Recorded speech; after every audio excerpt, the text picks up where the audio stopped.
ng tulong. Iniwan ko lang sila ng sandali para magtrabaho sa lungsod. Pero pagdating ko, wala na pala akong uuwian. Hindi man lang nakapanganak ang misis ko. Winakuwak ng aswang ang tiyan ni Cecil. Ultimo puso niya na wala. Diyos ko po, ano na itong nangyayari sa San Benito? Nahuli niyo ba ang aswang? Huwag na tayong maglukuhan, Mang Tomas. Isuko mo ng sarili mo. Ikaw ang tik-tik. Alam kong ikaw ang pumatay sa mag-ina ko. Ngayon, pagbabayaran mo rin ang ginawa mo. Mga kasama, sunugin nating buhay si Mang Tomas. Kunin ang bundot bagi! Iho! Huwag! Hindi ako aswang! Kakampi niyo ako! Nonoy! Kumalma ka! Sa tandaan ko ni tatay, talagang siya pang pinagbintangan mo? Huwag kang sasali rito, Martin. Masyado ka na namang sausawero. Paano kung sa mag-ina mo nangyari ang sinapit ni Cecil? Baka sarili mong ama. Katayin mo rin! Lubayan na lang ninyo ang itay! Nang sa ganon, wala tayong away! Hindi! Hindi ako papayag! Hanggat hindi sumasayad sa lupa ang bitukan ng matandang yan!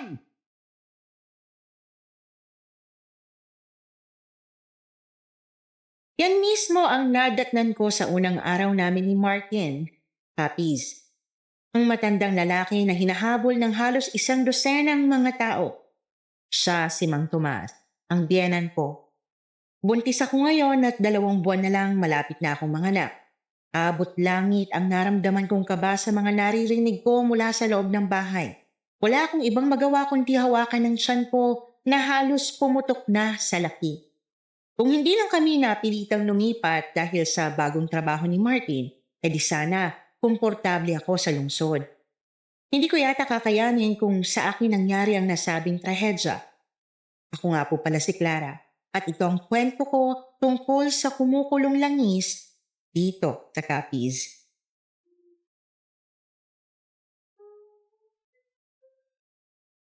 Sa wakas at tumalis na rin ang mga walang hiyang yun.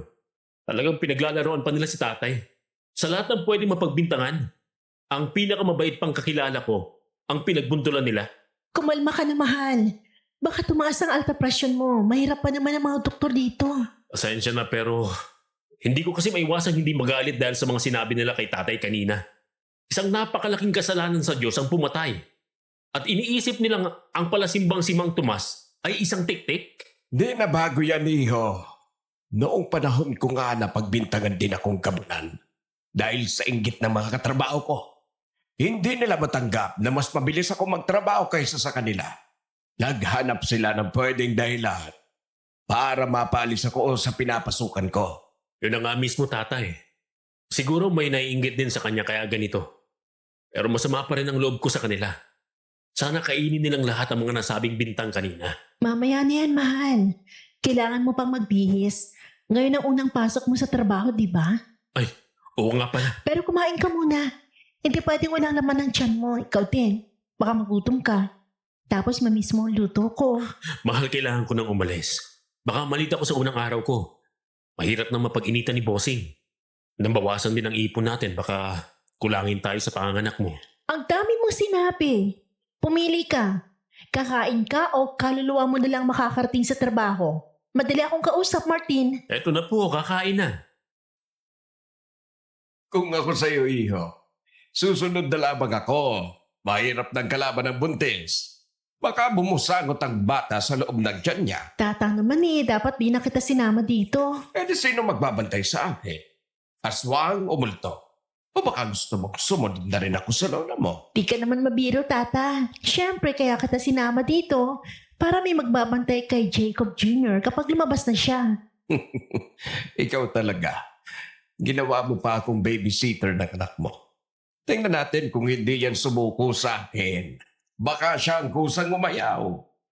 O siya nga pala, may bibigay ako sa'yo. Galing pa to sa lola mo. Ano yan, tata? Hulaan ko. Isang mamahaling kwintas yan tapos pwede kong isang la. O di kaya isang relo na Rolex, tas mamahalin. Sa lahat ng sinabi mo, isa lang ang tama. Kwintas siya, pero hindi mo ito pwedeng isang la. Wala itong halaga sa mga poncha. Buksan mo ang palad mo.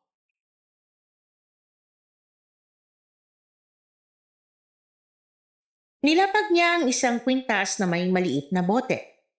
Sa loob noon ay isang likido na hindi ko mawari kung anong laman. Parang langis. Napatingin ako sa kanya habang nakakunot ang noo. Tinawanan pa ako ni Tata, pero pilit niyang sinara ang kamay ko saka tumayo.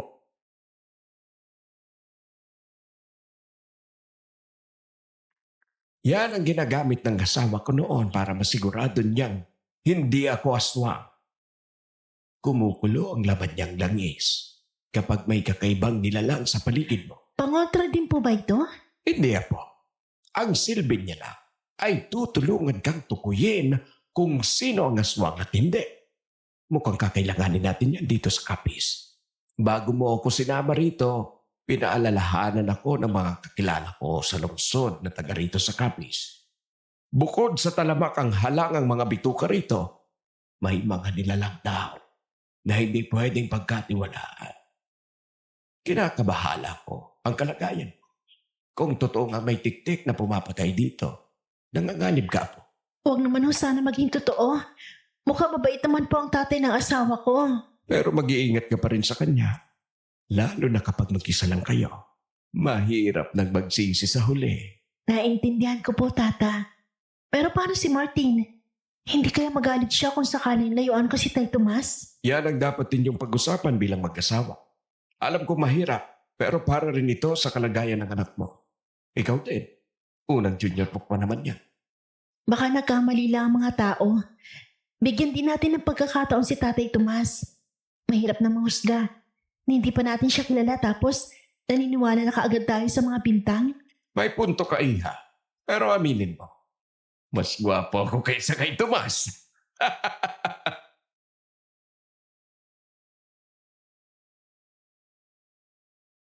Sabay kaming napatawa sa sinabi niya. Walang araw na hindi nagiging kwela si Tata Gab. Kahit nag-iisa ako sa bahay, parati niyang sinisigurong hindi ako nalulungkot. Bilang isang buntis, mas doble ingat ako. Kahit kinakabahan ako kay Tatay Tomas, tahimik ko pa rin pinagdarasal na mali ang hinanaing tungkol sa kanya. Sumapit ang gabi ng araw na yon at kinailangan kong kunin ang mga sinampay na basang damit. Hindi ko kasi napansin na tinutubig pala ang nilalagyan ng ilang gamit sa roro kahapon. Habang iniipon ko sa laundry basket ang mga pantalon, biglang may kakaibang presensya ang bumalot sa akin. Para bang matawa.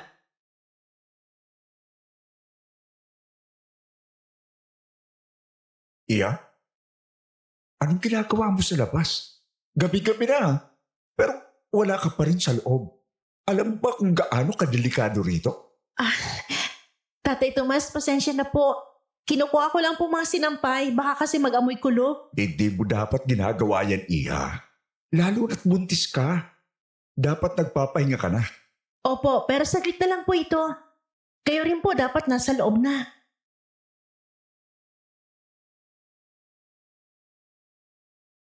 Hindi ko alam kung bakit pero kakaiba ang pakiramdam ko sa presensya ni Tatay Tomas. Napansin kong tahimik na tahimik siya pero ang mga mata niya'y parang hindi mapakali. Para bang agad kong naalala ang binigay sa akin ni Tata Gab.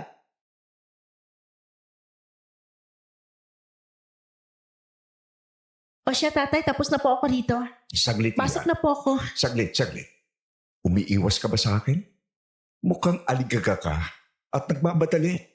Hindi mo man lang ba ako patutuloyin? Wala naman pong problema sa akin yun, tay. Tara po sa loob. Doon na lang po tayo mag-usap. Salamat, Iha. Tulungan na kita sa daladalam niya. Mahirap nang magbuhat ng mabibigat ang mga buntis na kagaya mo. Maraming salamat po, tay. Pero may iba po ako. Bakit parang ang lakas niyo pa rin kahit mukhang ang tanda niyo na?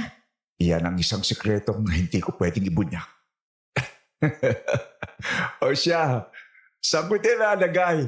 At dito na lang po sa tabi ng TV. Oo, Tutupiin ko pa kasi mamaya yan. Siya nga po pala. Ipakilala ko sa inyo tong si Tata Gab. Tata Gab! Tata Gab, nandito si Tay Tomas! Sandali, nagbibihis pa ako. Ikaw na muna kumausap sa kanya. kaano-ano mo siya, Iha. Mukhang kasing edad ko na.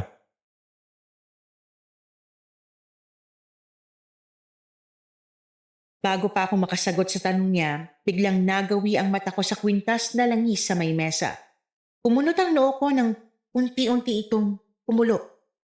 Pero imbis na ipahalata kay Tatay Tomas ang nakita ko, pasimple kong kinuha ang langis at binulsa ito. Pakiramdam ko masusunog ang balat ko sa init ng kwintas. Isang pilit ng ngiti ang pumurba sa labi ko habang tinatago ang sakit. Mabuti na lang at nakababa na kaagad si Tata Gab. Nagpaalam na ako sa kanila at agad kong tinungo ang sarili naming kwartong mag-asawa. Pagkalayo ko kay Tatay Tomas, biglang tumigil ang pagpulo nito. Napahinga ako ng malalim habang pinakakalma ang puso ko. Maya-maya pa biglang kumatok si Martin. Nagtatanong kung bakit nakalak ang pinto.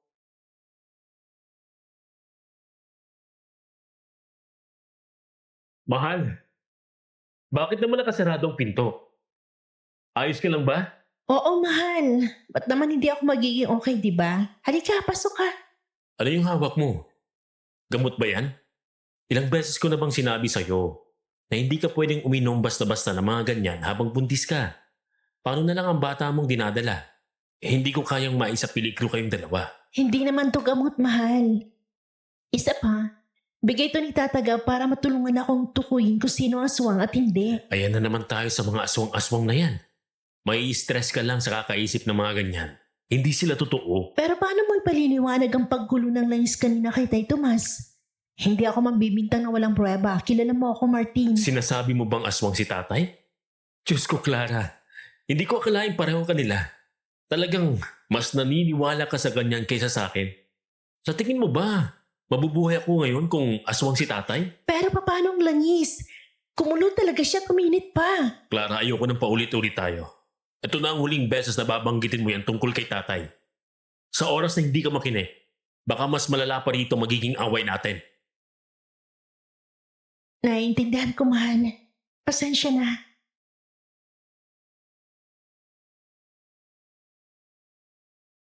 Hanggang sa pagtulog namin walang kibo si Martin. Hindi ko mapigilang malungkot at mapaisip kung sino ang paniniwalaan. Pareho naman sila ni Tata Gab na walang ugaling magsinungaling. Kaya siguradong napakahirap isipin kung sino ang nagsasabi ng totoo. Niyakap ko si Martin sa pagtulog pero hindi siya tumugon. Ganon niya siguro kamahal ang kanyang tatay. Hanggang sa madarang na ako ng antok. Naramdaman ko pa rin ang bigat ng katahimikan sa pagitan naming mag-asawa. Di rin naman ako makapagsalita. Paano ko ipapaliwanag ang gulo sa loob ng isip ko? Habang tahimik akong nagmumuni-muni sa tabi ng kama, isang malak na tunog ng kaluskos sa labas ang umalerto sa akin. Ginising ko kaagad si Martin nang marinig ko ang mahinang ungol ng isang nilalang.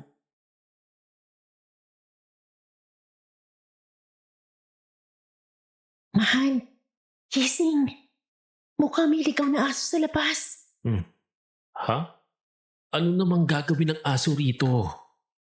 Wala kaya tayong alagang hayop? Tulog ka na muna. Baka inaantok ka lang. Hindi eh.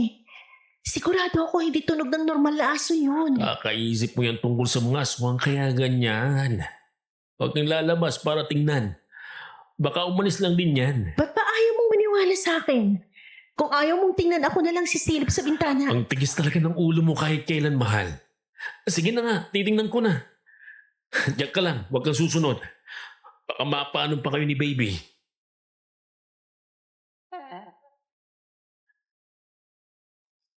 Sa pagbukas ni Martin ng bintana, isang matalim na dila ang bumungad. Animoy, nakatayo ito na parang ahas, handang manuklaw. Sa haba nito parang kaya niyang abutin pati ang tiyan ko. Pa ko lang naintindihan kung anong klaseng nilalang ang gumagambala sa amin. Isang tiktik. Pas na sinara ni Martin ang pintuan, dahilan para maipit ang dila ng tiktik at umiyak ito sa sakit. Umalis na tayo, Martin! Isa yung tiktik! Nanganganib ka, mahal. Naamoy niya siguro ang dugo ng bata sa sinapupunan mo. Sana ngayon maniwala ka na sa akin. Hindi ako nagsisinungaling. Totoo, may mga aswang, mahal. Puntahan natin si Tata Gab.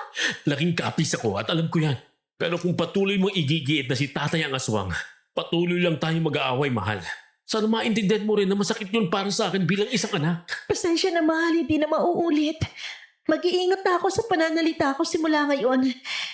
Nasaan kaya si Tata Gab? May tik-tik sa labas ng bahay! Tatagab! Huwag niyo pong hayaang makapasok sa bintana ng kwarto niyo! At mas lalo huwag niyo pong susubukan labanan, Tata!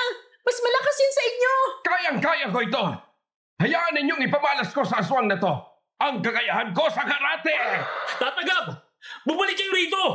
Hindi niyo yan kaya mag-isa! Kaya ko ito, Martin! Hindi ako natatakot sa mga aswang na yan. Tingnan mo! At matututo ka! Tata Gab, huwag! Masyadong delikado! Makinig naman kayo! Ang bilis niya! Hindi ka mahagip! Clara, kumuha ka ng langay sa dalian mo! Sugatan ako. Pero hindi pa tayo nagtatapos dito! Tatatigilan niyo na yan! Hindi ito tungkol sa tapang! Tungkol ito sa kaligtasan! Nandito na! Martin, gumawa ka ng bilog sa paligid! Pumasok ka sa bilog, Clara. Tatagab! Manatili kayo sa loob nito! Hindi ko inakalang ganito kalakas ang mga halimaw na yon. Hindi lahat ng laban kayang tapusin ang hambog na lakas. Tata, kung hindi ka nakinig sa amin, baka patay ka na ngayon. Magpahinga na muna kayo, Tata. Huwag na kayo magmatigas ulit, ha? Haharapin natin to ng sama-sama, hindi mag-isa.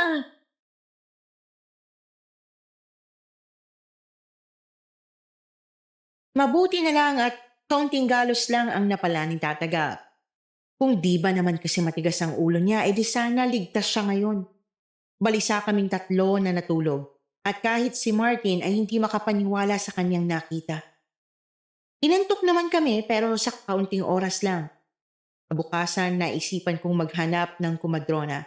Sakto at may kakilala si Martin kaya hinatid niya ako roon bago siya pumunta ng trabaho.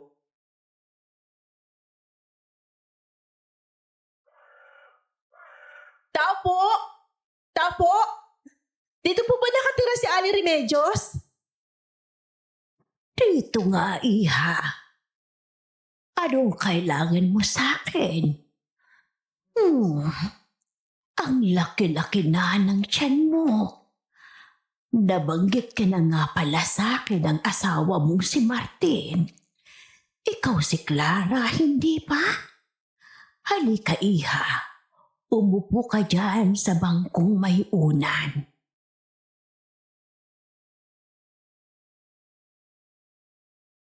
Ang bahay ni Aling Remedios ay puno ng mga luma pero maaliwalas na bagay.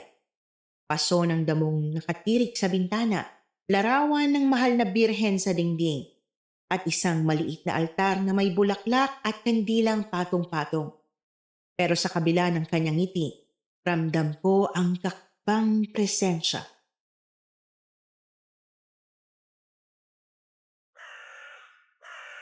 Hala, para kang nakakita ng kapre sa gubat. Anong kinain mo? Nanginginig ka. Wala po. Siguro, nervyos lang ito. Nervyos o takot? At bakit ka amoy langis? Wala po. Isang simpleng kwintas lang nabigay sa akin. Iha, hindi mo kailangang magtago. Alam ko kung ano ang dala mo. Galing yan sa tata mo, hindi pa? Gab ang pangalan. Paano po ninyo nalaman? Nung buntis din ang lola mo, binigyan ko siya ng ganyan. Pero nagbago ng panahon. Ang mga halimaw ngayon, mas marunong magtago. Ano pong ibig niyo sabihin? Ay basta, sabihin mo kay Tata Gab, huwag niyang kalilimutang dalhan ako ng bagoong pagbalik niya sa lungsod. At tara, tingnan natin ang sanggol mo. Dapat masigla siya at handang lumaban kapag sinubok kayo ng tik-tik.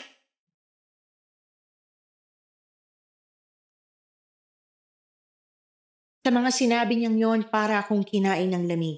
Pero bago pa ako makapagsalita, bigla siyang humagikik at hinila ang stethoscope. Siya lang sa tanang buhay ko ang nakilalang kumadrona na may ganoong gamit. Talaga siyang tunay na doktor kung gumalaw. Pero ang pinaka napansin ko sa kanya ay ang kaibang lak at liksi kahit matanda na siya. Sa loob ng 10 minuto natapos na kami kaagad at napawi naman ang nararamdaman kong kaba.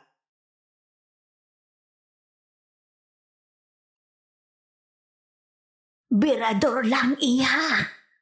Ang kulit ng anak mo.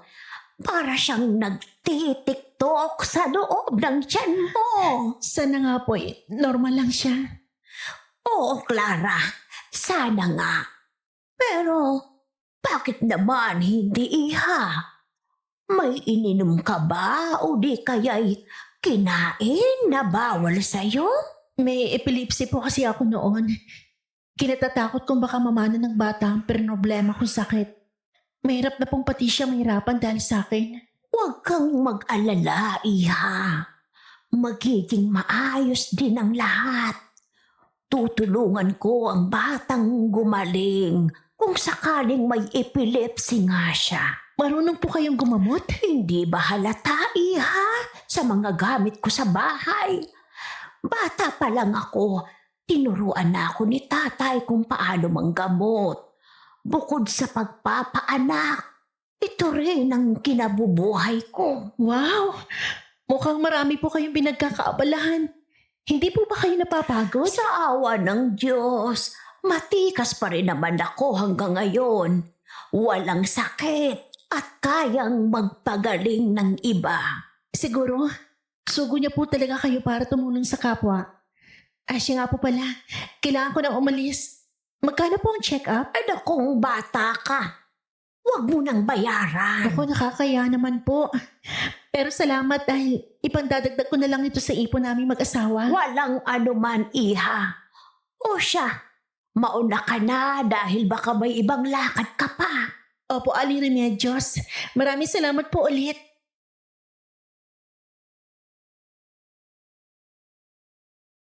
Pagkagaling ko sa bahay ni Aling Remedios, dumiretso kaagad ako sa palengke. Mga bandang 3:00 na ng hapon noon nang magsimula akong maglakad pa uwi. Hindi ko pinilit sumakay dahil masyadong maraming pasahero ang mga tricycle. Isa pa, exercise din to para sa akin bago ko manganak. Habang naglalakad ako, biglang sumabay sa lakad ko si Tatay Tomas. Pilit niyang inaagaw sa akin ang mga bitbit kong gulay.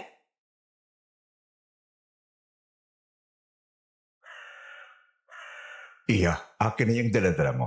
Mukhang mabigat at marami ang pinabili mo. Tay Tomas, naku, kaya ko naman po ito. Konti lang din naman po ang laman ng bag ko. Konti? Para namang hindi mabigat yan sa itsura mo. Hayaan mo na ako. Ako na magbibit-bit yan. Salamat po pero wag na, Tay. Kaya ko po talaga. Exercise na rin po ito para sa akin. Ganun ba? Pero parang hindi maganda ang lakad mo. Mukha kang pagod na pagod. Sigurado ka bang okay ka? Oo naman po, Tay Tomas. Siguro po pagod lang talaga ako. Kanina pa kasi ako paikot-ikot dun sa palengke. Bakit parang nanginginig ka? Mukhang kinikilabutan ka, Iya. Malamig lang po siguro ang simoy ng hangin. Medyo mahangin po kasi kanina sa palengke eh. Kakaibang malamig na hangin to ah. Teka nga. Amoy langis ka ba? Opo. Kwintas lang po ito na may langis sa loob. Pabaon po ng tata ko. Kwintas na may langis? Aba, bihira na lang ang mga ganyang gamit ngayon. Ano bang special sa langis na yan? Wala naman po. Pangtukoy lang daw po sabi ni Tata Gab. Parang alam ko na yung kwintas na yan ah. Sa bagay, magaling talaga matatanda sa mga ganyan. Pero alam mo ba kung bakit kanya binigyan? Para po siguro malaman ko kung sino ang aswang at hindi. Sana nga, Iya. Sana sapat yan kung sakaling... basta. Mag-ingat ka na lang palagi, ha? Opo, Tay Tomas. Salamat po sa paalala.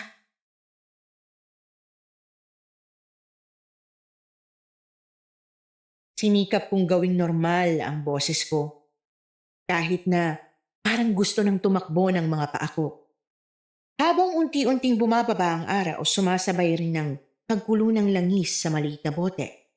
Napalunok ako sa kaba habang tinititigan ng matandang parang walang muwang sa mga nangyayari. Napansin niya siguro ang kilos ko at ang langis, kaya ultimo siya napatigil ng sandali sa pagsasalita. Umalik ang takot ko sa tiktik at pati siya nagulat sa pagtigil ko ng lock.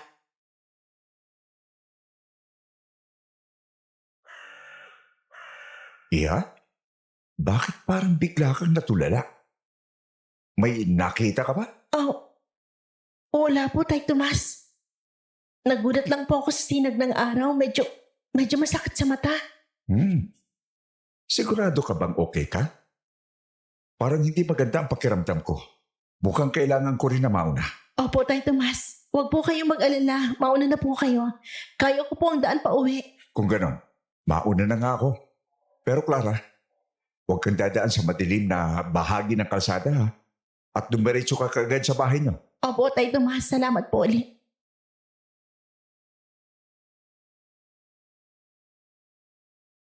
Agad na bumilis ang lakad ni Mang Tomas na para bang may naramdaman din siyang kakaiba sa paligid. Naiwan akong mag-isa sa daan. Habang papalapit ang dilim, mas lalo kong naramdaman ang bigat ng kwintas sa leeg ko. Nang marating ko ang aming bahay, bumukas agad ang pinto at natanaw ko si Tata Gab sa may pintuan. Nakapamaywang siya, tila inaabangan talaga ang pagdating ko.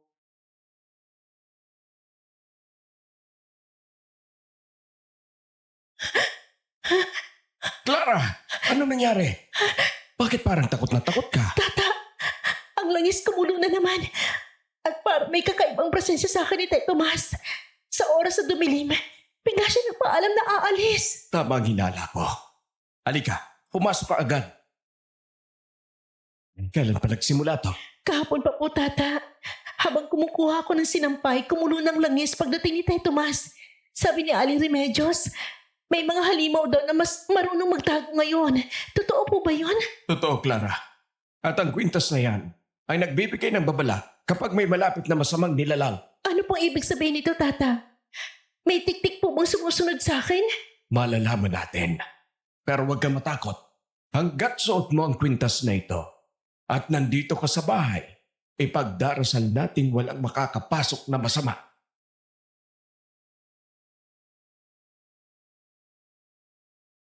Agad siyang kumuha ng ilang kandila at sinindihan ng mga ito sa paligid ng altar.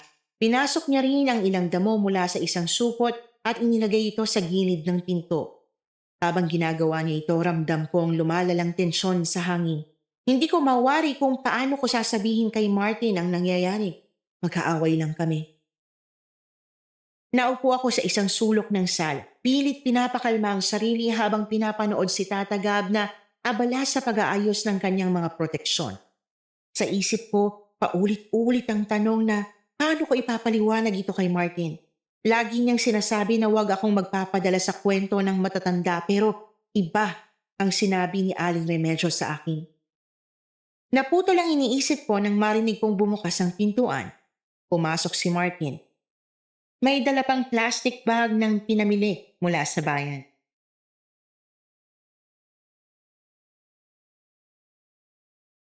Clara, nandito na ako. Kamusta ka, mahal? Ayos lang ako, Martin. Medyo napagod lang sa pagpunta sa palengke at kay Aling Remedios. Napagod? Bakit parang ang bigat ng mukha mo? May nangyari ba? Wala naman. Pagod lang talaga siguro. Clara, kilala kita. Hindi lang pagod ang itsura mo. May problema ba? May sinabi ba si Aling Remedios? Wala namang problema, mahal eh. Pero may mga bagay siyang nabanggit tungkol sa mga halimaw, Martin. Halimaw?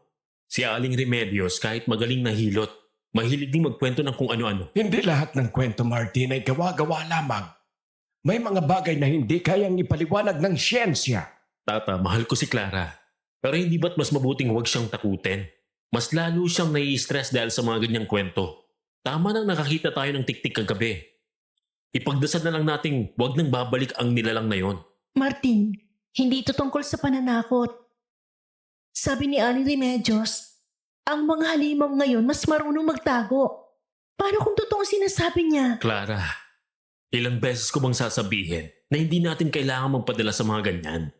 Kapag mas lalo silang kinatatakutan, Lalo lang silang lalakas. Pero mas mabuti na mag-ingat tayo.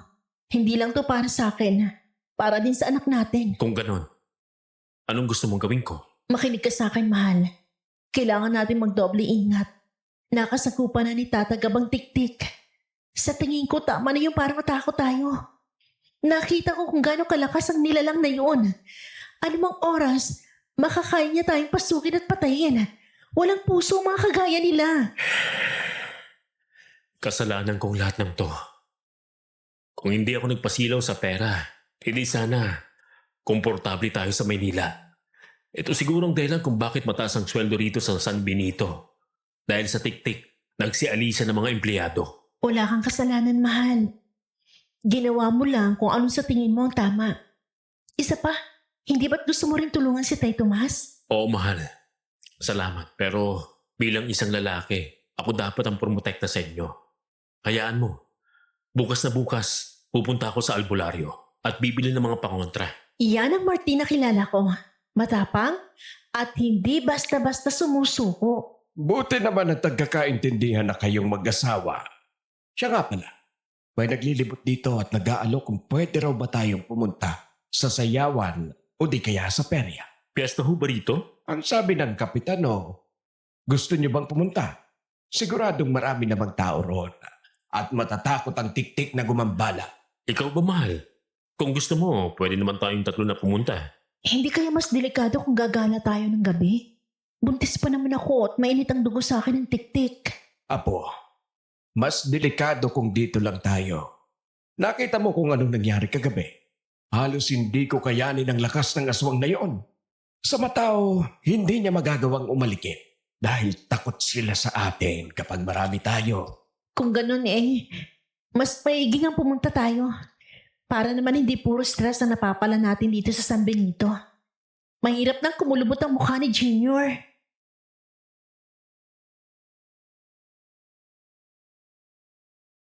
Nagayos kaming lahat para pumunta sa perya. Mabuti na lang at may sasakyan kami kaya hindi mahirap ang pagpunta sa bayan. Gusto sana naming isama si Tatay Tomas pero hindi namin ito mahagilap sa kanyang bahay. Nakailang katok at hug na rin si Martin pero hindi niya talaga mahanap ang ama. Sabi pa ng kapitbahay nito, umaalis daw ito tuwing gabi at malapit nang mag-umaga akong bumalik. Ang kaba sa dibdib ko ay mas lalong lumala. Kahit pilit kong takbuhan, unti-unting nabubuo ang mga pirasong nagtuturo na aswang nga si Tatay Tomas. Kung hindi lang dahil sa biyenan ko siya, baka matagal ko nang hinila si Martin paalis dito. Suot-suot ko pa rin ang kwintas hanggang sa peri. Sa lahat ng taong nakakasalumuha ko, ni isang beses ay hindi ito kumulo. Pero habang nakatayo ako sa isang gilid, bigla itong unti-unting gumalaw.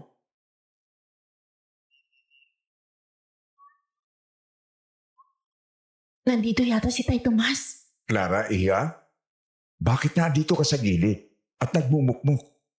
Tingnan mo sila Martin at Gap. Grabe magkatuwaan sa mga palaro. Hindi ka ba nainggit sa kanila? Okay lang po ako dito, Tay Tomas. Medyo masikip lang sa loob. Mas maliwanas dito. O sa bagay, pero dapat nag-enjoy ka rin.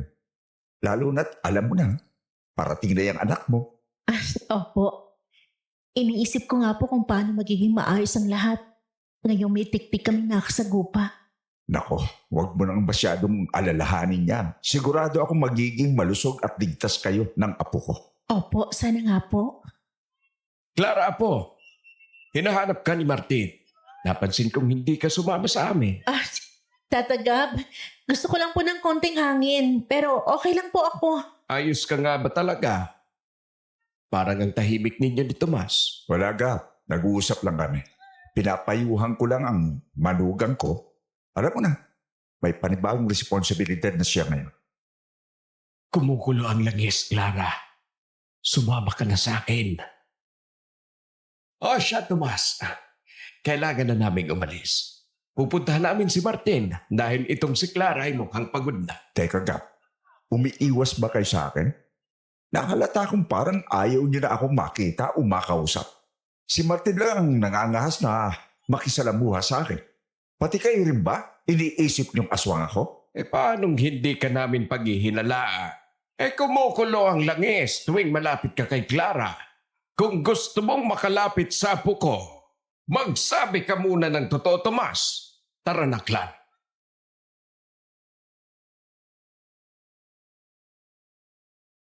Pinasumubok na humabol sa amin si Tay Tomas. Sa deretsahang pagkakasabi ni Tatagab, pati ako nakonsensya at nakurot ang puso. Baka pati si Martin magalit din kapag nabanggit yon sa kanya. Pagkarating namin sa kinaroroonan niya, masayang masaya siyang nakikipag-usap kay Aling Remedios. Mukhang kalagayan ng bata sa sinapupunan ko ang paksa nila.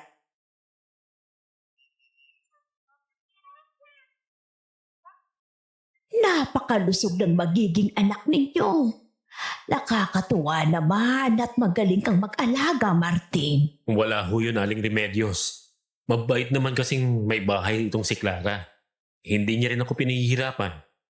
Nararapat lang na alagaan ko silang mag-ina. Parang kailan lang ano. Dati ikaw ang batang parating kasama ni Tomas. Ngayon, ikaw naman ang may batang isasama sa bayan. Wala sanang mangyaring masama sa bata. Ano pong ibig niyong sabihin? Hindi niyo ba nabalitaan? Sumubok na namang umatake ang tiktik kanina. Nagkagulo sa isang sityo rito, kakahuli. Pero nakatakas pa rin ang tiktik. Hala, buntis din ho ba ang biktima? Oo, iho. Malapit na ring mga anak kagaya ni Clara. Mabuti na lang at nakasigaw kaagad siya ng tulong. Nakakatakot naman po kung ganun. Sana wag nang bumalik ang so sa bahay namin. Di ko kakayanin kapag may nangyaring masama sa magiging apo ko. Kung kailangan kong mamatay o masaktan, mailigtas lang sila ang gagawin ko. Ang tapang mo pa rin hanggang ngayon, Gab. Pero kulang niyang laban sa tiktik.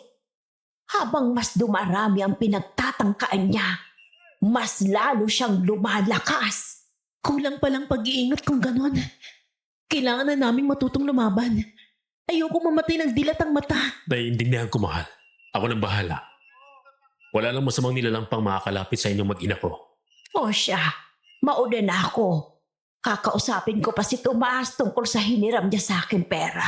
Hiniram na pera ni tatay? Wala akong karapatan, iho, na manghimasok sa inyo. Kaya mas maiging si Tomas mismo ang tanungin mo tungkol dyan. Kailangan ko nang mauna. Mag-enjoy lang kayo rito sa perya.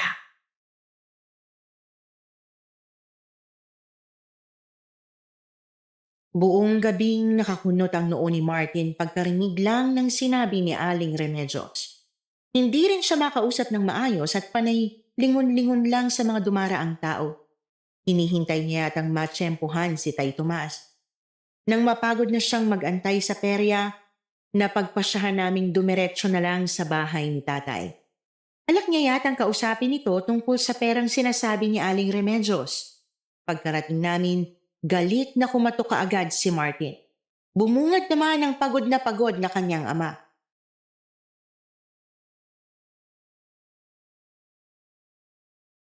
Tay, ano tong sinasabi ni Aling Remedios na umutang daw kayo sa kanya? Nalulungan naman ba kayo sa sugal? Pasensya na anak.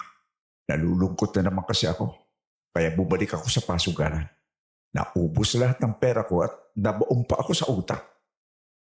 Hindi ko sinasadyang magasta lahat ang pinapadala mo sa akin. Pangako, ibabalik ko lahat kahit sa kahuli-hulihang sentimo. Tay naman eh. Akala ko ba tapos na kayo sa pagsusugal? Nagpapakahirap akong kumangayod sa Maynila tapos ginagastos nyo lang pala sa sugal? Hindi ko sinasadya anak, pasensya na. Pasensya? Kung kailan nagasta mo na lahat ng pera, yan ang sasabihin mo, Tay. Makakabayad ba yan ng utang kay Aling Remedios? Ako ang magbabayad anak ng mga utang ko. Hindi mo kailangan problemahin lahat. Ako rin ang bahala kay Remedios. Ilang beses ko nang narinig yan, Tay. Hindi pa rin ho ba kayo napapagod na pahirapan ako? Anak, bigyan mo pa ako ng isa pang pagkakataon. Baka ako, magbabago na ako. Isa pa, Tay? Ilang beses na yan? Ilang beses na akong naniwala sa mga pangakong napako? Hindi ko ginusto ito, Martin. Nalulungkot lang talaga ako. Wala nang nanay mo at ikaw. Halos hindi ko na makita. Ako rin, Tay. Nalulungkot, napapagod. Pero hindi ko ginagawang dahilan yan para sirain ang buhay ko. Pasensya na anak. Ako nang bahala sa lahat ng ito. Hindi kita hihilahin pababa. Pasensya? Sa tingin mo maibabalik niyo ng perang winaldas niyo? Na sana'y magagamit na sa panganganak ni Clara? Kailan kayo titigil sa pagiging pabigat niyo sa buhay ko? Hindi ako pabigat, Martin. Ako pa rin ang tatay mo. Tatay? Ganyan ba dapat ang isang tatay? Pagod na ako sa lahat ng problemang dapat kong solusyonan. Tapos narito kayo, dumaragdag pa. Martin, tama na yan. Ama mo pa rin si Tay Tomas. Huwag kang sasali rito, mahal. Usapang pamilya to. Hayaan mo siya, Iya. Tatanggapin ko ang bigat ng sama ng loob niya. May kasalanan din naman ako. At nararapat din pagalitan. Huwag na ho kayo magpaawa, tay. Baka bilugin niyo rin ang ulo ni Clara. Kagaya ng ginawa niyo sa akin. Tara na, Clara, tatagab. Umalis na tayo. Teka, Martin. Huwag mo akong iwan.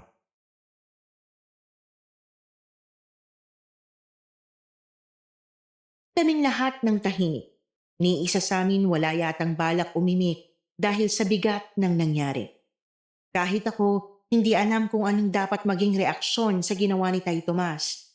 Gustuhin ko man siyang lapitan pero natatakot pa rin ako. Nakatulog naman kami ng mahimbing pero kinagabihan pa lang. Ramdam ko na ang kakaibang hilab sa aking tiyan. Maagang umalis si Martin kinabukasan. Iniwan niya akong nagpapahinga dahil medyo masama na ang pakiramdam ko. Hindi ko inasahang lalala ito ng ganito. Pagdating ng tanghali, nagsimulang maghilab ang tiyan ko sa hindi maintindihang paraan. Pakiramdam ko sinisipa ng malakas ang loob ko. Hindi na ako makakilos ng maayos at nagsisimula na rin akong pawisan ng malamig.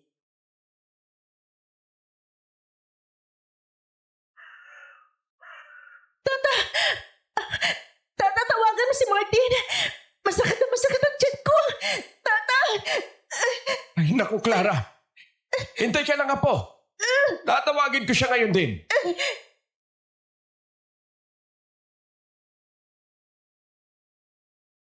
Narinig ko ang pagmamadali ni Tata palabas ng bahay upang sumagap ng signal sa cellphone. Naiwan akong nakahiga.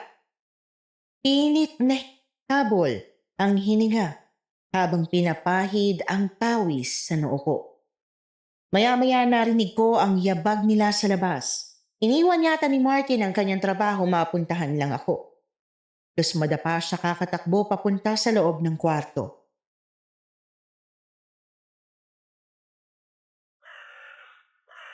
Mahal, anong nangyayari? Bakit hindi mo sinabi agad na masama ng pakiramdam mo? Akala ko kasi kaya ko pa kanina. Pero ngayon, sobrang sakit, Martin. Anong nangyayari, Clara? Anak, anong gagawin natin? Tay, kung hindi nyo ginasta ang pera namin, may ipambabayad sana tayo sa ospital ngayon. Ano na lang ang gagawin namin? Anak, huwag na tayong magturuan ngayon. Dali natin si Clara sa ospital. Ako ang bahala sa pamasahe. Pamasahe? Pagkatapos, paano bayad sa doktor, Tay? Kasama rin ba yan sa pangako niyong babayaran? Mahal, tama na. Huwag na kayong mag-away. Martin, mas importante kalagayan ni Clara ngayon kaysa sa kung ano paman. Ayusin ninyo yung away ninyo pagkatapos sa gumaling ni Clara. Sige, Tay. Kayo nang bahala sa tricycle. Tata, tulungan mo akong buhatin si Clara. Ako na bahala, anak. Tatawag na ako ng tricycle.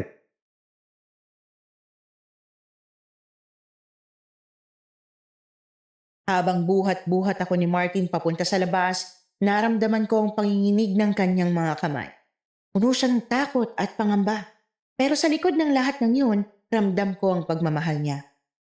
Pagdating namin sa ospital, nagmadali si Martin na magpatulong sa isang nurse para mailipat ako sa isang stretcher. Halos hindi niya ako mabitiwan. Paulit-ulit niyang sinasabi sa kanila na bilisan ang pagkilos. Si Mang Tomas at Tata Gab naman ay nananatiling nasa tabi. Nag-aalala pero tahimik.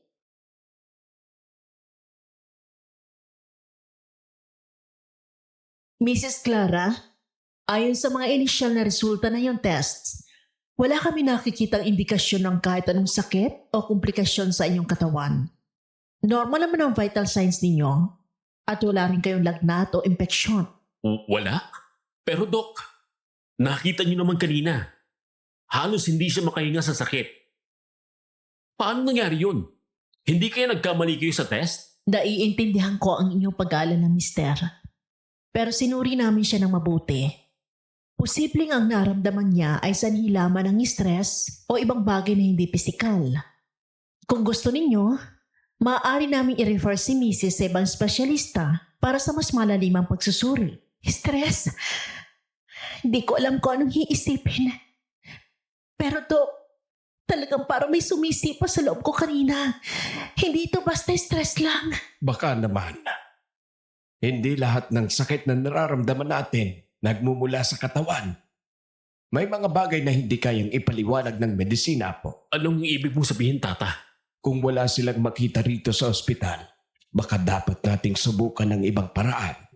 Kay Aling Remedios, sa kabilang baryo, ipagdasal nating hindi ito kulang o di kaya'y barang.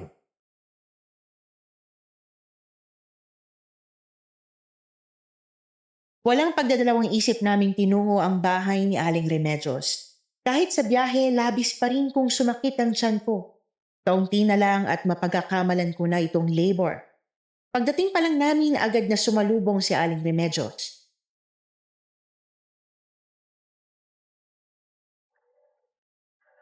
Pasok kayo. Ilagay niyo siya sa bangko. May kakaibang enerhiya sa'yo, Clara. Anong eksaktong nararamdaman mo bago sumakit ang tiyan mo? Parang may pumipilipit sa loob ko. Tapos bigla may malamig na hangin na dumaan. Hindi ko maintindihan. Pero parang may sumisipa sa akin mula sa loob. Remedios, di pa pwedeng simpleng sakit lang to. Baka naman napagod o may nakain lang ng masama si Clara. Tomas, matagal mo na akong kilala.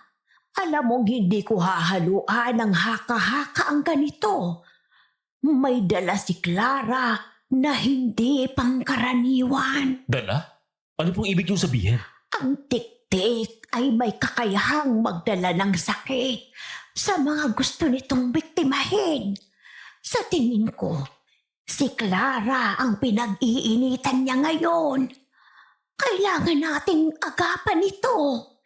Clara, gagawa ako ng isang gamot na makakatulong para mawala ang epekto ng anumang masamang enerhiya dala ng tiktik.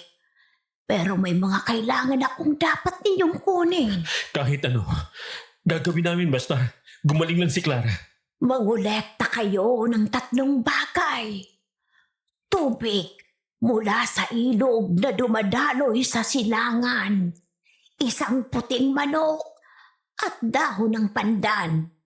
Iba ang dating ng gamot kung wala ang mga ito.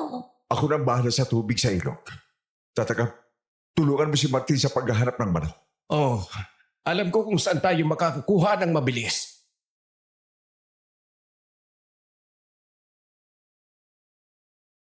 Habang nag-aayos sila, si Aling Remedios ay abalang naghahanda ng mga gamit.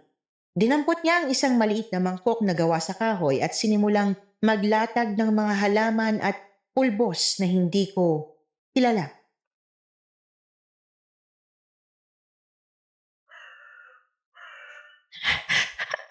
Aling Remedios, makakaya mo ba talagang tanggalin ng gamot ang sumpa ng tiktik? Hindi ako mangangako. Pero gagawin ko kung ano sa tingin ko ang makakatulong sa'yo, Iha. Maraming salamat po. Pagpalain po sana kayo ng Diyos. Walang anuman. Hindi na bago sa akin ng mga ganitong kaso. Bukod sa'yo, napakaraming buntis na ang muntik ng kainin ng tiktik dito sa Kapis. At alam kong nakakatakot. Pero kailangan mong tatagan ang iyong loob.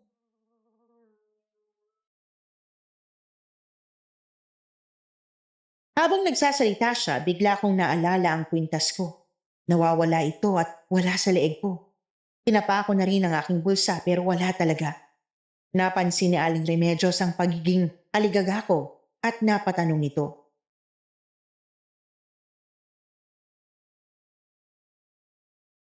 Bakit, Iha? Anong hinahanap mo?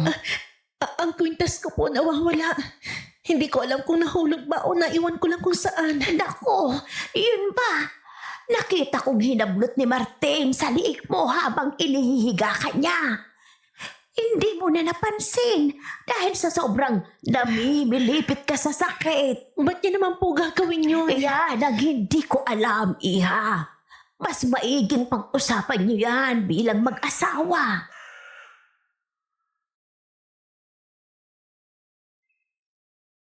May kung ano sa dibdib kong ayaw mawala dahil sa ginawa ng sarili kong asawa. Matapos magawa ni Aling Remedios ang gamot, dumiretso kaming tatlo pa uwi. Laking pasasalamat ko dahil tumulong si Tay Tomas sa paghahanap ng mga kailangan. Naisip ko ang lapitan siya mamaya upang humingi ng tawad sa mga nasabi ni Tata Gab sa kanya. Pinagabihan, naiwan akong mag-isa sa sala habang sinitsyempohan si Martin. Gusto ko siyang nakausap tungkol sa kwintas.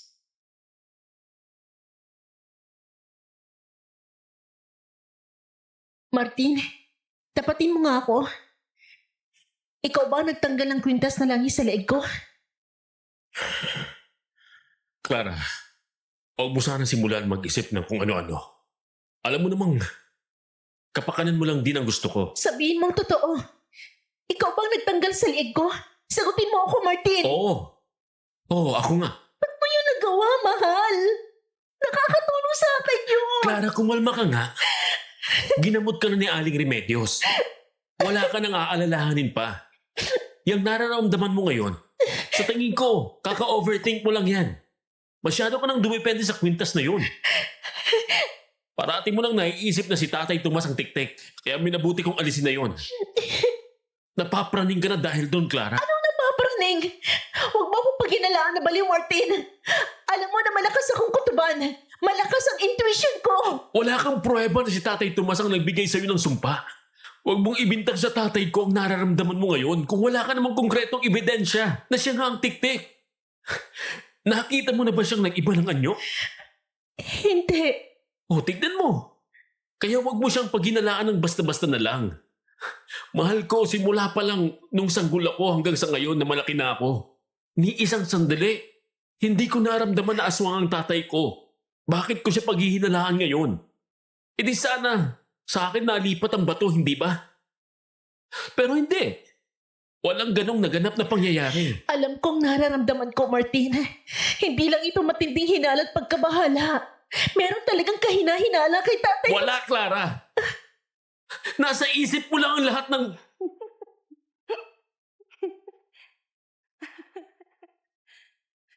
Habang nagtatalo kami ni Martin, may bigla kaming narinig na mahinang pagtawa galing sa bandang labas ng bubungan. Sabi nila na kapag malakas ang tunog na nanggagaling sa isang tiktik, ibig sabihin nito ay malayo pa siya. At kapag mahina naman ang tunog na nagmumula dito, ay malapit na siya sa iyo. Napatitig kaming dalawa sa isa't isa, parehong may balot ng gulat at takot sa aming mga mata. Nahinto ang aming pag-aaway at tinenyasan ako ni Martin na huwag gumawa ng anumang ingay. Ako naman ay sumunod sa kanya. Tumingala kami pareho habang dahan-dahan na pumunta sa kusina upang kumuha ng asin at ita. Ngunit tumawa ulit ang tiktik at bigla akong nawalan ng enerhiya. Napahiga ako sa sahig at mabutit nasa luwang balikat ko ni Martin. Clara, okay ka lang ba? Anong nangyari sa'yo? Nangihina ako, Martin.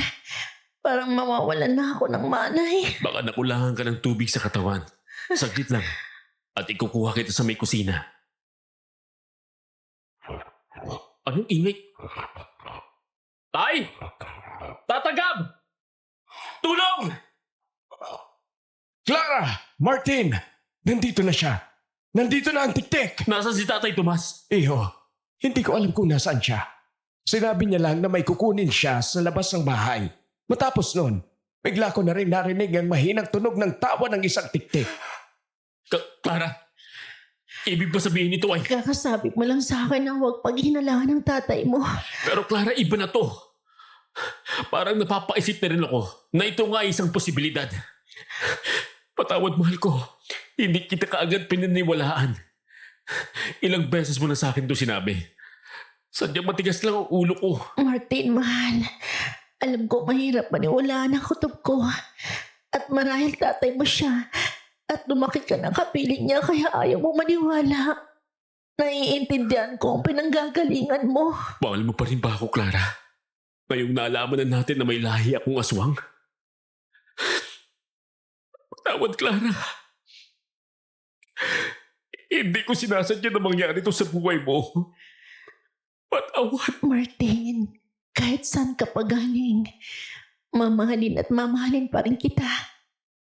Pinakitaan mo ako ng kabutihan at ikaw lang ang lalaki na kilala ko ng tapat at may malinis na intensyon sa akin.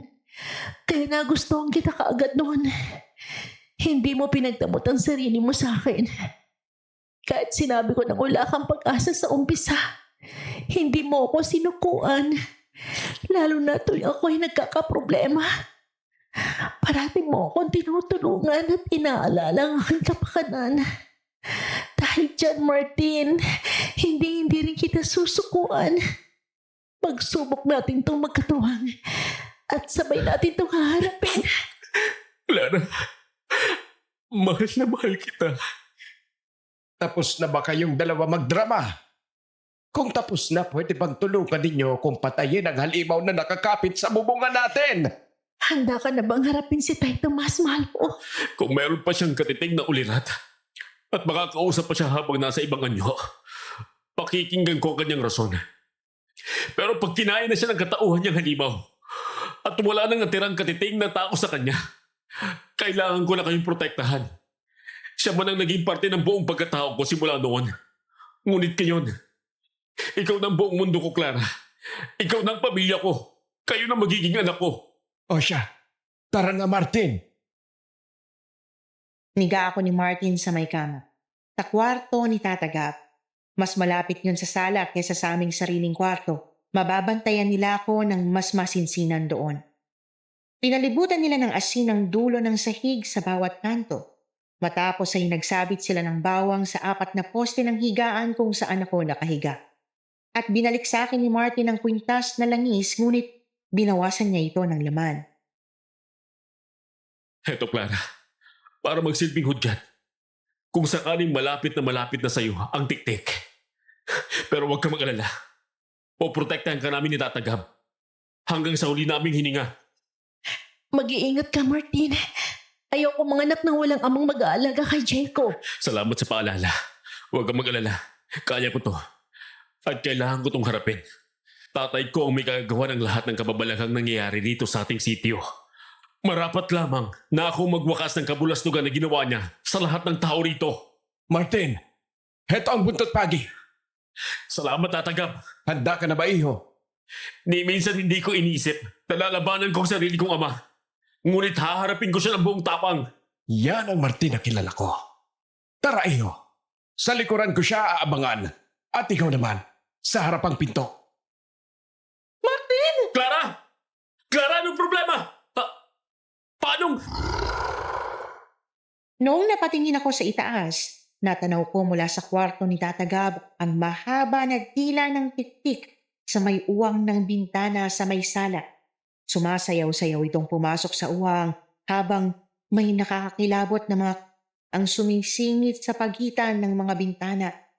Bumuelo muna ang 2 galamay na may mahahaba at nakakatusok na kuko bago nito pinwersang tanggalin ang mga pasamano ng bintana. Martin! Ang asin!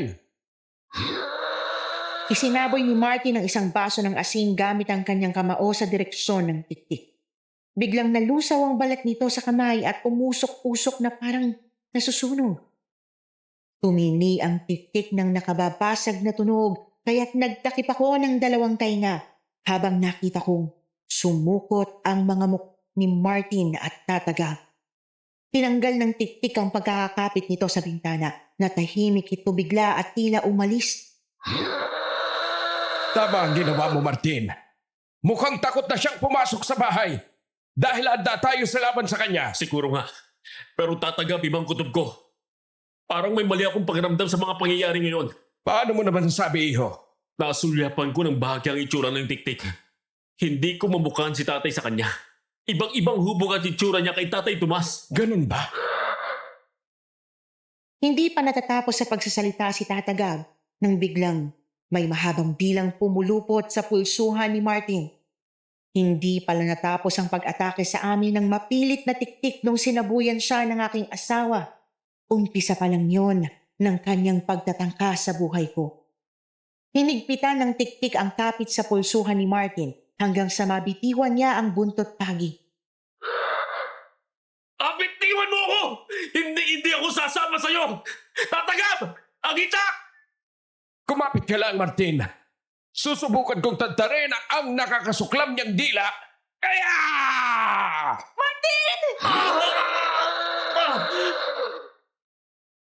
Bago pa man mahataw ni Tata Gab ang mahabang dila ng tiktik, nahila na nito si Martin palapit sa kanya. Kumapit siya sa kalapit poste na pundasyon ng bahay. Hindi mo ako makukuha! Kung sino ka mang tiktik ka! Akala ko siya si Tay Tomas. Hindi, Clara! Hindi siya ang tatay ko! Siya ay mukhang si... Ano, Martin?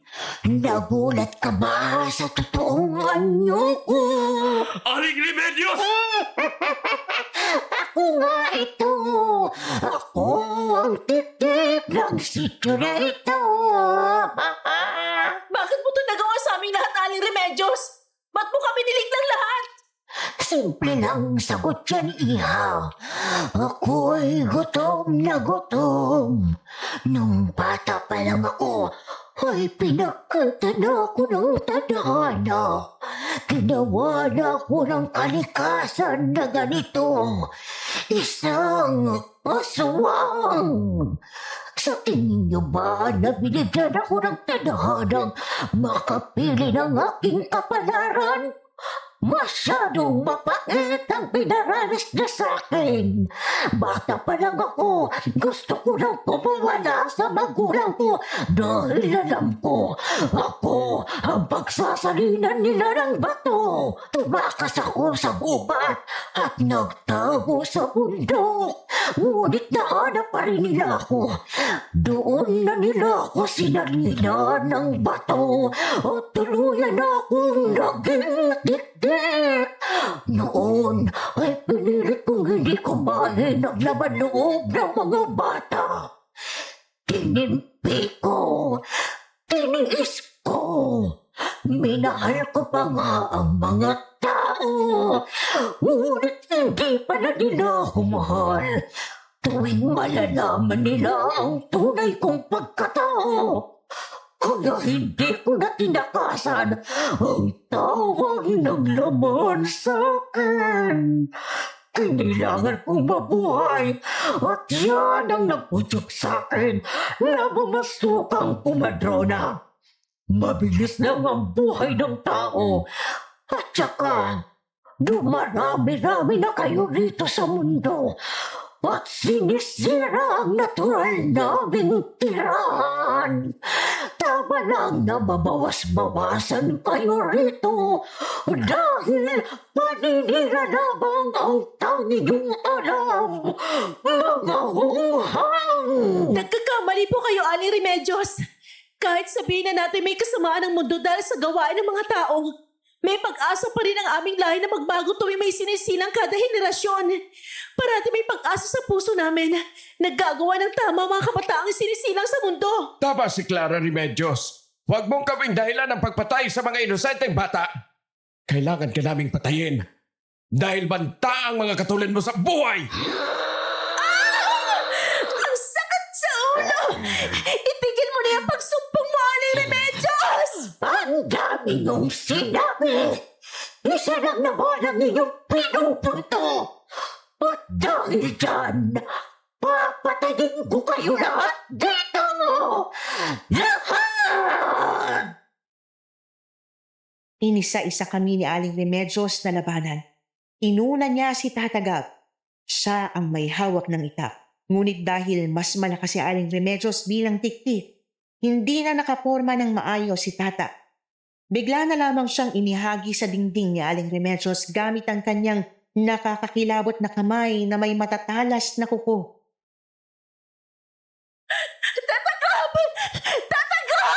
Ano, Clara?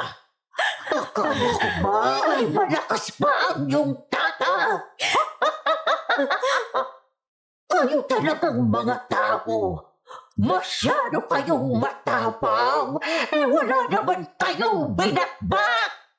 Ngayon, okay na ang anak mo, Clara. Uunahin ko na siyang kainin dahil kating-kating ang hila ko sa malasa at sariwang laman.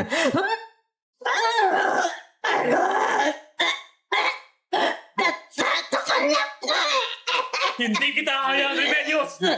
Hanggat buhay pa ako at humihinga, hindi ko pababayaan mag-ina ko! Masyado kang mapusok sa mga kilos at isip mo. Nagpapadala ka sa damdamin mo agad-agad. Alam mo ba kung nasaan na ang iyong tatang Tomas? Anong ibig mo sabihin? Pinatay ko na siya kanina nang lumabas siya sa may likuran niyo! Anong sinabi mo? Bakit? Sa tingin mo, hindi pa siya bumabalik dito sa loob ng bahay? Sa tingin mo ba, natagalan lang siyang asikasuhin ng mga manok niya? Pinatay ko na siya, Martin! Walang hiya ka, Remedios! Etong sa'yo! Habang nakapulupot ang dulo ng latigo sa leeg ni Aling Remedios, nilapitan ito ni Martin at al sa leeg gamit ang kanyang mga kamay. Sa tindi ng galit ni Martin ay lumabas ang kakaiba niyang lakas na mahuhugot lamang ng tao tuwing ito'y nahaharap sa panganib. Ngunit hindi pa rin ito sapat sa lakas ni Aling Remedios. Hinawakan niya si Martin sa bisi at inihagi sa may sala.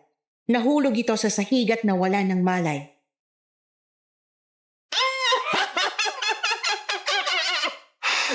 Isusunod na kita, Clara. At ang masarap mong anak sa iyong sinapupunan. Bigla kong sinara ang pinto sa kwarto ni Tata Gab. Naipit ang isang bisig ni Aling Remedios sa pagitan ng pinto at dingding. Pilit kong tinutulak ang pinto para hindi siya makapasok sa silid. Ngunit parang alam ko na ang mangyayari sa akin sa panahon na yon. Sa tingin mo ba, maibigilan mo ako? Isang mahinang babae ka lang na may dala-dala sa iyong tiyan. Hindi! Pero lalaban ako hanggang sa huli kong hininga! Kung ano-ano pang satsat mo, wala ka pa ng binagbat! Ama namin! Walang bisa yan sa akin, Clara! Wala! Clara! Sino? Ay, pinatay na kita! Anong kababalagan ito? Hindi mo ako lubos na kilala, Remedios. Ito ng dalawa kong mata. Kung paano ka nakahandusay na lugar sa may labasan? Paano ka nabuhay, Tomas? Meron ka bang agimat sa katawan mo? Wala! Pero meron ako nito. Gis-gis! Lawas ka riyan! Lumabas ang isa na namang aswang sa may bintana. Tila isa itong maligalig na halimaw na tinatawag na bungis-ngis. Ngunit parang may problema ito sa pag-iisip base sa kilos. Paika-ika itong papalapit kay Tatay Tomas. Mahaba at makapalang buhok nito at natatakpan nito ang buong mukha. Ang masisilayan lang dito ay ang isa nitong mata na parating dilat dahil wala itong taluka. Gis-gis! Kailangan ko ang tulong mo! Kailangan natin patayin ang mapangahas na tiktik na ito. Dapat panatilihin ang kapayapaan ng ating sityo. Ayos lang ba? O gaga. Sugod, Giskis! Ipakita mo kung anong meron ka! Sugod! Mabilis na sumugod ang bungisngi sa direksyon ni Aling Remedios. Nagpalitan sila ng atake at depensa na ikinasira ng mga parte sa bahay. Nasira ang mga dingding at kumutab-kutab ang mga sahig. Naluray-luray ang mga pawid sa kisame at nahulog ang ilang kahoy nito. Tinulungan ni Tay Tomas na puksain si Aling Remedios kasama ng kanyang bungis-ngis. At dahil natumbasan ng lakas ni Ngis-Ngis ang kay Aling Remedios, malaya at matagumpay na nahataw ni Tay Tomas ng buntot pagi si Aling Remedios. Sugatang-sugatan ang masamang tiktik na gumulo sa kapayapaan ng Capiz. Hindi na ito makatayo at pawang naghihingalo na sa sahig. May isinaling kang parte ng buhay na nasa bungis na yan. Oo, meron. Kaya hindi ako basta-basta mamamatay. Kailangan niya munang mamatay bago ako mamatay. Yan ang kasunduan namin. Kung gayon, siya pala ang dapat kong patayin.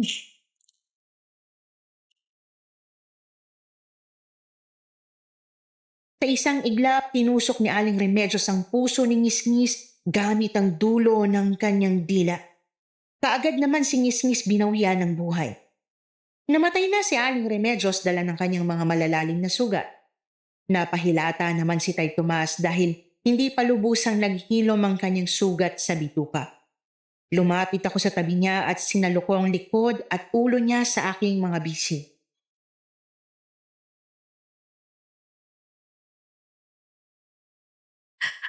Tatay Tomas! Clara, ayos ka lang ba? Tay Tomas, huwag niyo po ako alalahanin. Maraming salamat po't iniligtas niyo kami. Mabuti na lang po't nandiyan kayo para patayin si Aling Remedios. Pati na kayo ng pamilya ko. Kaya marapat lamang na protektahan ko kayo.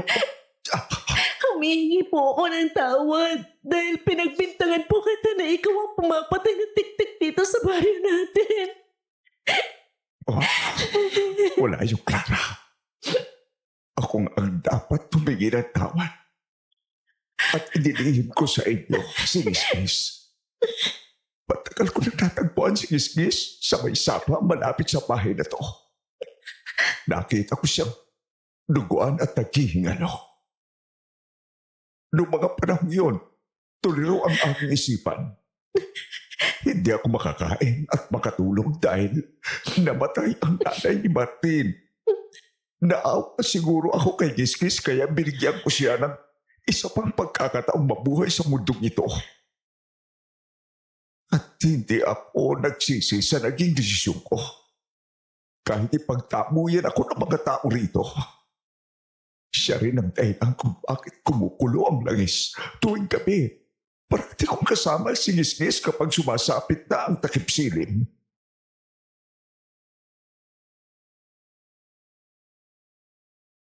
Nawala ng malay si Tatay Tomas sa aking bisig, ngunit bigla namang nagising si Martin at si Tata Gab. Inuwento ko sa kanila ang naranasan namin kay Aling Remedios at ang tungkol kay Ngis-Ngis. Ilang buwan ang lumipas at nasa ospital kami. Nakumato si Tay Tomas, ngunit sa kabutihang loob ng Diyos ay nagising siya.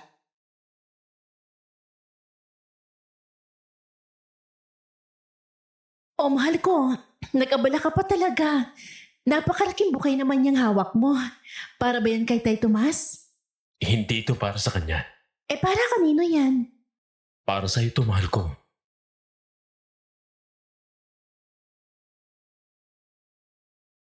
Lumuhod sa harapan ko si Martin at may binuklat na kahon na may laman na singsing.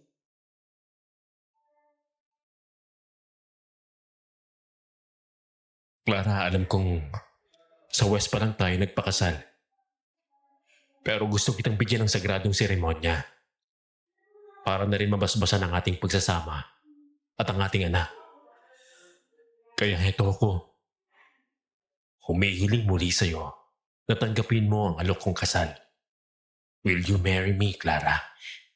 Paano ba yan, Martin? Malaki pa ang tiyan ko. Paano mo ako ihaharap sa altar ng Diyos? Aray! Ang tiyan ko! Bakit? Anong problema? Meron na naman bang tiktik sa sitya natin? Hindi, mahal ko. Pumutok ng panubigan ko. Naku! Hala! Nurse! Tulong! Aray! Tulungan niyo kami!